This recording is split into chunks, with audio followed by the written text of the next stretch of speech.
So we get so wrapped up when people do things for us that we think that's the man. And God's like, nah, really. He kind of, sort of the man, but he not the man. She always got something to say. Oh, no, she didn't. Oh, yes, she did. No, she didn't. Yes, she did. We gonna cry a little. We gonna laugh a lot. I like her. Hear real shit. She keeping it real. In the right spot. Come on, Let's y'all. talk about it. Let's talk about it. What's going on, you guys, and welcome back to another video. I'm your girl Jamaica, of course. If you are new here and you don't know what to do here, like you don't have a clue, you ain't never been here, you ain't never subscribed, well, go ahead and hit the subscribe button and that notification bell, and just like that, voila, problem solved. You are a jewel for the rest of your life, for the duration of mine. You here. If you haven't been here and you are still here, locked in, you've been locked in, we done been up, down, all the way around, well, what the fuck is up? I miss you guys as usual. That's nothing new. We go through this all the time. This week it hit me. Am I asking God for who I need to be with? Am I asking God what is it I need to be doing and where is it I need to be doing it at? I always like to come to y'all, so let's keep it $1. I'm still learning. On that learning journey, I am trying to take you guys along with me. That's why I say what I say and do what I do on Snapchat and Instagram when I post, and I try to give these videos, because when things hit me, I want it to hit y'all as well. You know, like we all learning together. And so this week I thought, am I asking God if this relationship is right for me? And I'm saying relationship because that's how it portrays. That's how it connects to me. Like I'm struggling with my relationships. I'm just trying to figure out, is this person right? Should we be together? Why this shit ain't working out? What's the problem? Because it looked like it's going good, and then something happened. I'm like, what? And it dawned on me, did you ask God, Jamaica? Did you check in with God? Did you get clarification from God? Is this your man? Should you even be dating right now? What kind of person should you be dating? And one thing I truly believe in is that I don't have to search for my man. Now, when I say that to people think that I'm not trying to put in no work to get my man. Like, oh, you think your man's supposed to come to your door and find you at your apartment and at your address? No. What I'm saying is God specifically said he who finds a wife finds a good thing. He who finds. So that means he gotta find me. Now I'm gonna put myself out there. I'm gonna be receptive to ideas. I'm gonna be open. I'm gonna welcome, good healthy relationships with good healthy men, I think, at least, so that it can be easy for him to find me.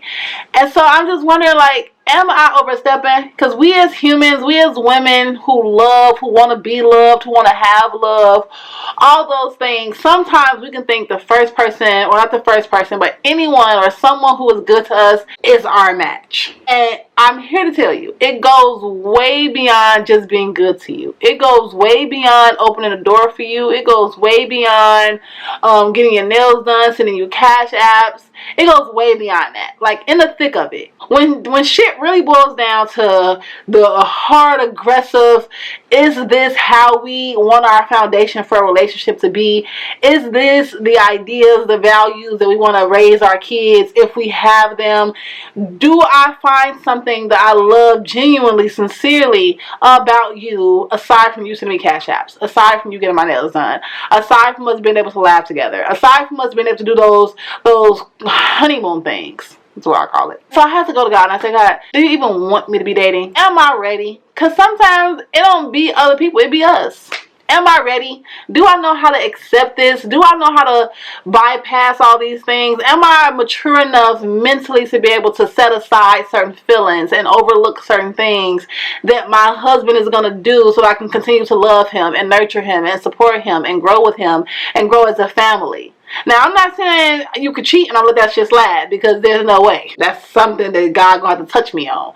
So I'm not saying like, I'll just prepare me, God, to overlook things. What I'm saying is, what God has set up for me and my man is things that God know I can handle. So there's still my values. There's still the things that I want in a husband. There are still the things that I want my husband to be able to have and a family to help build and grow and protect and provide.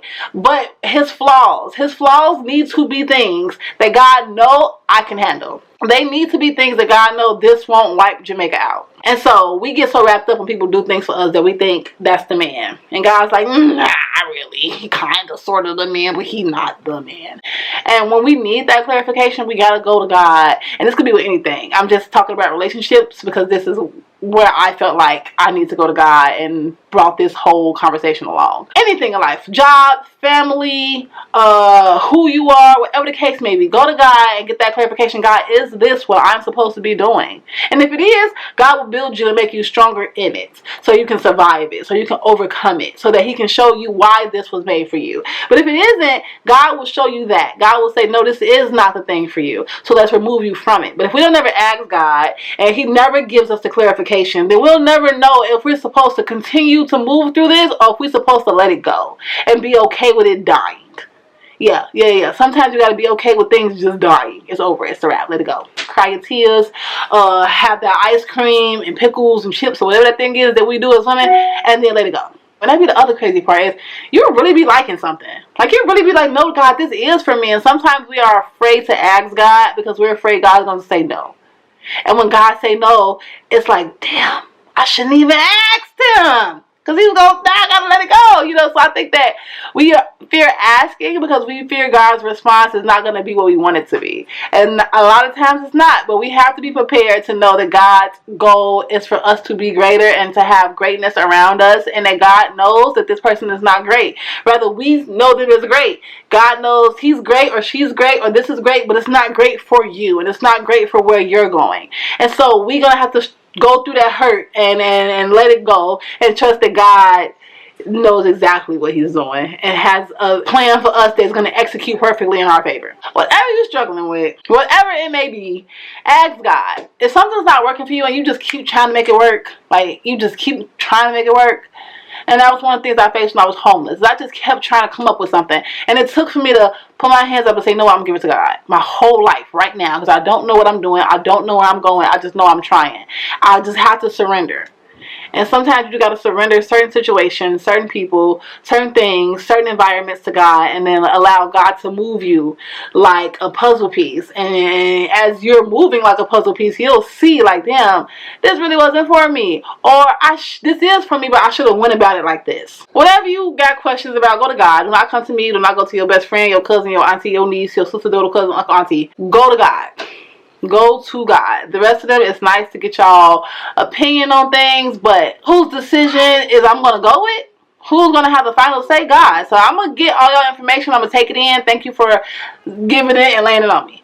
But at the end of the day, I'm going to go with God. And I'm going to say, God, you have the final say on my life and this decision. And if it's for me, let it be for me. And if it's not for me, let it pass me and let me go through it. And you walk through it with me, as God always will. If you're ever struggling with something, just go to God, ask him, hey, is it or is it not?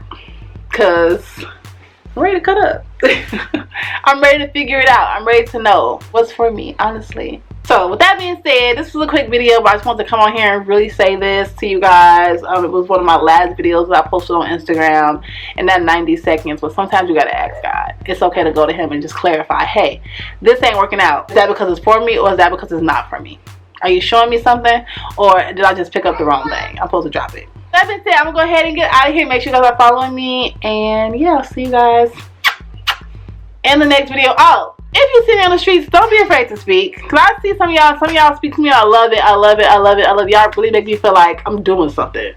Like, and really I'm doing something, but y'all make me really feel like I'm doing something. And so I did run into a few people at the Target about my house. And I just really love y'all. I really appreciate y'all. I really appreciate you guys for showing love and following and supporting. You guys are jewels for life, and you locked in for life. And I'm locked in with you all for life. So do not be afraid to speak if you ever see me in the streets, anywhere. I'll see you guys in the next video. Peace.